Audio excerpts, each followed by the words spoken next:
రాబోయేటువంటి మున్సిపల్ ఎన్నికల ముందు వీళ్ళ అవినీతి బయటపడుతుందని, వీళ్ళ అవినీతి బట్టబయలైతుందని, వీళ్ళ బండారం బయటపడ్డదని ఒక డైవర్షన్ టాక్టిక్స్ కు ఇవాళ రేవంత్ రెడ్డి గారు మాకు నోటీస్ ఇచ్చారు. సరే, ఈ నోటీసులు మాకు కొత్త కాదు. తెలంగాణ ఉద్యమంలో ఆనాటి సమైక్యవాద ప్రభుత్వాలు ఎన్ని కేసులు పెట్టినా, ఎన్ని మా మీద రకరకాల ఇబ్బందులు పెట్టినా కేసీఆర్ గారి నాయకత్వంలో మేము పోరాడినటువంటి ఒక కార్యకర్తలం, ఉద్యమకారులం. ఆ గత సమైక్యవాదంలోనే అనేక సార్లు మమ్మల్ని అరెస్ట్ చేశారు, అనేక వందల కేసులు పెట్టినారు. ఆ రోజే మేము భయపడలేదు. ఇవాళ నువ్వు ఎందుకు నోటీస్ ఇచ్చినావు నాకు? మేము ఏమడిగినాం? నీ 6 గ్యారంటీల సంగతి ఏంది అని అడిగినాం. నువ్వు బాండ్ పేపర్ మీద రాసిచ్చిన మహిళలకు మహాలక్ష్మి 2500 ఎప్పుడు ఇస్తావు అని అడుగుతా ఉన్నాం. నువ్వు అవ్వా తాతలకు 4000 పెన్షన్ ఎప్పుడు ఇస్తావు అని అడుగుతా ఉన్నాం. నీ యొక్క అక్రమాలు, నీ బొగ్గు కుంభకోణము, నీ పవర్ కుంభకోణము, నీ హిల్ టీపీ ఇండస్ట్రీస్ కుంభకోణము, నీ భూ కుంభకోణాలు అసెంబ్లీ వేదికగా, ప్రజావేదికగా ఎప్పటికప్పుడు నిన్ను ప్రశ్నిస్తా ఉన్నాం. సో నీ కుంభకోణాలు బయటపడుతున్నాయి.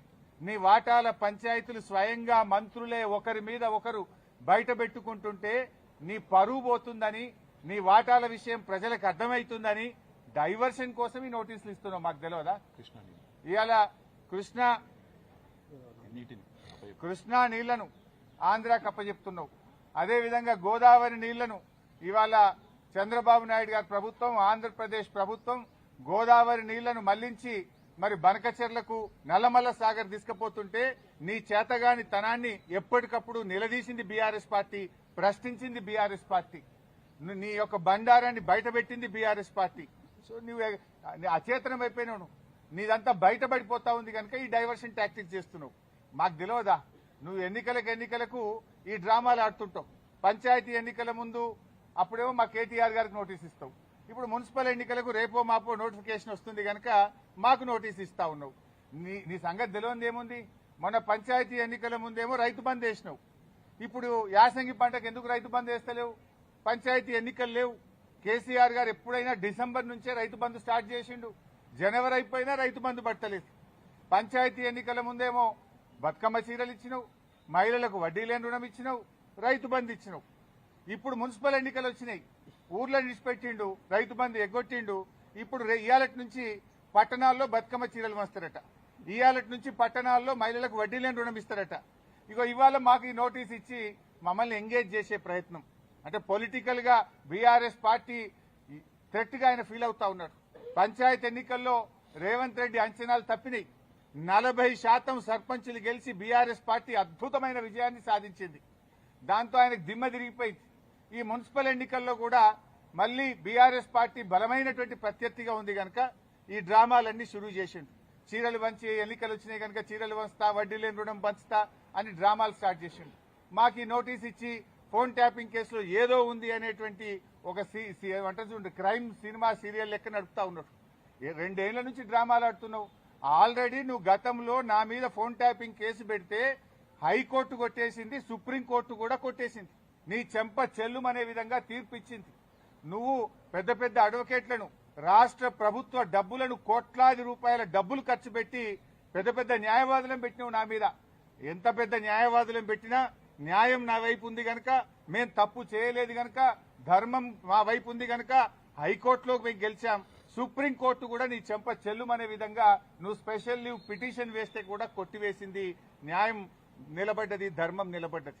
అయినా నువ్వు మళ్లీ పిలుస్తున్నావు. సుప్రీంకోర్టే కొట్టేసి ఇంకా మళ్ళీ పిలుచుడేంది డ్రామా? ఏంది డ్రామా? ఎన్ని రోజులు ఈ డ్రామా నడుపుతావు? 2 సంవత్సరాలు దాటిపోయింది. అంటే ఒక కంటిన్యూస్ గా ప్రజల్ని ఎంగేజ్ చేయాలని, మీడియాను డైవర్షన్ చేయాలని, ప్రజల అటెన్షన్ డైవర్షన్ చేయాలని నువ్వు ఎంత డైవర్షన్ చేసినా నేను ఎడవం. నీ బొగ్గు కుంభకోణం గురించి నిలదీస్తూనే ఉంటాం. నువ్వు ఆంధ్రాకు అమ్ముడుపోయిన విధానాన్ని నిలదీస్తూనే ఉంటాం. ఎల్టీపీ పాలసీ ఇండస్ట్రీ కుంభకోణం గురించి నిలదీస్తూనే ఉంటాం. నీ పవర్ స్కామ్ గురించి నిలదీస్తూనే ఉంటాం.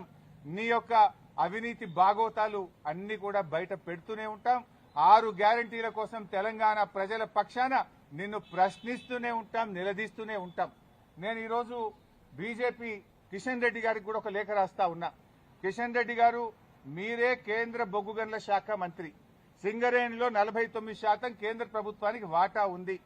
సింగరేణిలో జరిగిన అవినీతి కుంభకోణాల గురించి నిన్న మీడియా సాక్షిగా బయటపెట్టినా. ఈ రోజు నీకు కూడా లెటర్ రాస్తా ఉన్నా, నువ్వు ఒకవేళ రేవంత్ రెడ్డితో కుమ్మక్కు కాకపోతే వెంటనే సిబిఐ విచారణకు నువ్వు ఆదేశించాలని చెప్పి కిషన్ రెడ్డి గారిని డిమాండ్ చేస్తూ I'm writing A open letter to Kishan Reddy. Kishan Reddy గారు, నేను అన్ని ఆధారాలు ఇవ్వడానికి సిద్ధంగా ఉన్నా.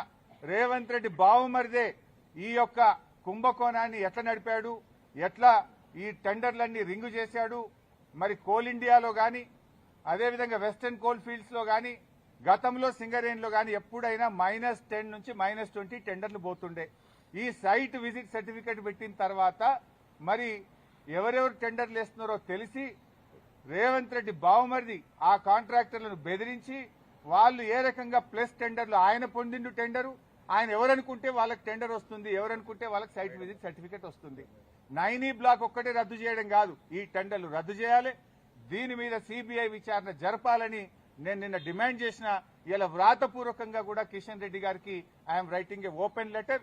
దీని మీద వెంటనే బీజేపీ స్పందించాలని, నిజానిజాలు బయటకు తీయాలని, ఈ దొంగల్ని అరెస్ట్ చేయాలని, ఈ అవినీతి సొమ్మును కక్కించాలని, ఈ రాష్ట్రానికి సింగరేణి కార్మికులకు జరుగుతున్న నష్టాన్ని మరి బయటకు తీయాలని చెప్పి మేము డిమాండ్ చేస్తా ఉన్నాం. ఎందుకంటే సింగరేణి డబ్బుతో రేవంత్ రెడ్డి ఫుట్బాల్ ఆడుతున్నాడు. 100 కోట్ల రూపాయల సింగరేణి డబ్బులను తన షోకుల కోసం ఖర్చు పెడుతుంటే ఎందుకు కిషన్ రెడ్డి గారు మౌనంగా ఉంటున్నారు, ఎందుకు బీజేపీ మౌనంగా ఉంటుందని కూడా నేను ప్రశ్నిస్తా ఉన్నా. అన్ని బయటకు రావాలంటే సిబిఐ విచారణ జరపాలని డిమాండ్ చేస్తున్నాం. సో మేము తప్పు చేయలేదు. నిన్న రాత్రి నోటీస్ ఇచ్చినా రాత్రే హైదరాబాద్కు వచ్చినాం. ఈ రోజు న్యాయ వ్యవస్థ మీద గౌరవం ఉంది, చట్టాన్ని గౌరవిస్తాం కనుక వారు చెప్పిన సమయం ప్రకారం మేము హాజరవుతున్నాం. సమయం తీసుకునే అవకాశం ఉంది, కానీ మేము తప్పు చేయలేదు, మేము భయపడాల్సిన అవసరం లేదు. ఏ రకంగా కూడా ఈ కేసుతో మాకు సంబంధం లేదు. ఇది ఒక అక్రమ కేసు. కేవలం బురద జల్లాలని, రాజకీయాలను డైవర్ట్ చేయాలని, అటెన్షన్ డైవర్టేషన్ కోసం రేవంత్ రెడ్డి ఆడుతున్న ఒక సిల్లీ డ్రామా ఇది. రేవంత్ రెడ్డి రాజకీయాల కోసం చేస్తున్నటువంటి ఒక డ్రామా సీరియల్ లాంటిదే తప్ప ఇందులో ఎక్కడ కూడా నిజం లేదు. అందువల్ల మేము ఎక్కడ భయపడం. ఎన్నిసార్లు పిలిచినా వెళ్తాం, ఎక్కడికైనా వెళ్తాం. ఇప్పటికే హైకోర్టు, సుప్రీంకోర్టు ఈ ఫోన్ ట్యాపింగ్ కేసులో రేవంత్ రెడ్డి నన్ను ఇన్వాల్వ్ చేయాలని ఎన్ని ప్రయత్నాలు చేసినా హైకోర్టు కొట్టేసింది, సుప్రీంకోర్టు కొట్టేసింది. మళ్ళీ కొత్త డ్రామా పెట్టిండు. మాకు తెలుసు కేటీఆర్ గారిని ఎట్లా ఇబ్బంది పెట్టిందో మాకు తెలుసు. మా నాయకులందరినీ కూడా ఏ రకంగా ఇబ్బంది పెట్టినారో తెలుసు. నన్ను కూడా దాంట్లో భాగంగానే ఇబ్బంది పెడుతున్నావు. మీరెంత ఇబ్బంది పెట్టినా ఉద్యమించిన వాళ్ళం, తెలంగాణ సాధించిన వాళ్ళం. ఈ తెలంగాణ ప్రజలకు అన్యాయం జరిగితే మేము ఊరుకోము. ఈ తెలంగాణ ప్రజల పక్షాన నిన్ను ప్రశ్నిస్తూనే ఉంటాం. తెలంగాణ ప్రజలకు నువ్వు ఇచ్చిన హామీలు అమలయ్యేదాకా నిన్ను ప్రశ్నిస్తూనే ఉంటాం. మీ అవినీతి కుంభకోణాలు బయట పెడుతూనే ఉంటాం. నిన్ను వదిలిపెట్టే ప్రశ్నే లేదు. మాకు తెలుసు రేవంత్ రెడ్డి 3 రోజుల కిందనే ఈ స్క్రిప్ట్ వేసి పోయిండు. ఆయన వరుసగా నోటీసులు ఇవ్వాలని, ఆయన స్విట్జర్లాండ్ లో, ఆయన అమెరికాలో తిరిగొచ్చేదాకా ఈ సినిమా నడపాలి, ఈ నోటీసులు ఇవ్వాలి, వరుసగా నోటీసులు ఇవ్వాలి. రాజకీయాలు ఆయన ఉంటలేడు కనుక దీని చుట్టూ తిప్పాలి. బీఆర్ఎస్ నాయకులందరూ మున్సిపల్ ఎన్నికల మీద దృష్టి పెట్టకుండా అటెన్షన్ డైవర్షన్. సంగారెడ్డిలో ఒక ఎమ్మెల్యే మొన్ననే చెప్పిండు, మేము ఉమ్మడి మెదక్ జిల్లాలో కష్టపడి పనిచేస్తే ఒక ఆయన చెప్పిండు మొన్ననే, ఇక నేను మళ్ళీ పోటీ చెయ్యా, ఇక నేను మళ్ళీ ఓటు అడగా అని మా దెబ్బ కొడితే మొన్న ఒక నాయకుడు చెప్పిండు. రేపు కూడా నువ్వు ఎన్ని డ్రామాలు చేసినా ఖచ్చితంగా మెజారిటీ మున్సిపాలిటీలు గెలుస్తాం, ప్రజలతో ఉంటాం. ప్రజల చేత నీకు తప్పకుండా ప్రజలే నీకు బుద్ధి చెప్తారు. మేము మాట్లాడుతున్నది నీ అవినీతి మీద బయట పెట్టినాం, దాని మీద సమాధానం చెప్పు. నీ 6 గ్యారెంటీల గురించి అడుగుతున్నాం, దాని మీదే సమాధానం చెప్పు. సంబంధం లేని కేసుల్లో మమ్మల్ని పిలిచి ఈ డ్రామా ఆడుతున్నావు, ఆడు ఎంతకాలం ఆడతావో. నీకు సమయం దగ్గర పడ్డది, ప్రజలే నీకు తగిన గుణపాఠం చెప్తారు. తప్పకుండా మేము న్యాయపరంగా ఎలాంటి అవకాశాలు ఉన్నాయో న్యాయపరంగానే ఈ కేసును మేము ఎదుర్కొంటాం. Thank you.